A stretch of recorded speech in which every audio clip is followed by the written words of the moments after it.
ভিডিওটা একটু দেখেন, হোয়াটসঅ্যাপ বেলাল ভাইয়ের ভয়েসটা একটু শোনেন, তারপর কিছু কথা বলতে আছেন। আমার ক্ষতি বলে কিছু নাই, কারণ আমার টাকার কোনো নেশা নাই। টাকার আগ্রহ কমে গেছে, আমি বলছি টাকার প্রতি আমার মোহ কাজ করে না। তো আমার ক্ষতি নেই, আলটিমেটলি তার ক্ষতি, কারণ তার হয়তো অনেক ফলোয়ার হইতেছে থ্রটস অফ। যারা বেলাল ভাইকে নিয়ে সমালোচনা করেন, একবার চিন্তা করেন ভাই, আসলে সে তো খারাপ কিছু করে না, বা খারাপ কোনো মেয়েকে নিয়ে ভিডিও বানায় না। সে একটা গ্রুপ তৈরি করছে, তার কাছে ভক্তরা যায়, ছোট ভাইবেরা তার যায়, তাদেরকে কন্টেন্ট শেখায় কিভাবে হয়, বা চেষ্টা করে ভালো কিছু করার জন্য, তাই না?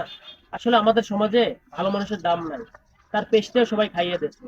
আর এখন একটু সবার সাথে ভিডিও বানায়, আর এখন তার মার্কেট ভ্যালুটাও নষ্ট করার জন্য কতই না মানুষ কিছু লাগছে। আরে ভাই, 100 টাকার বই 1000 টাকা কেউ নেয়?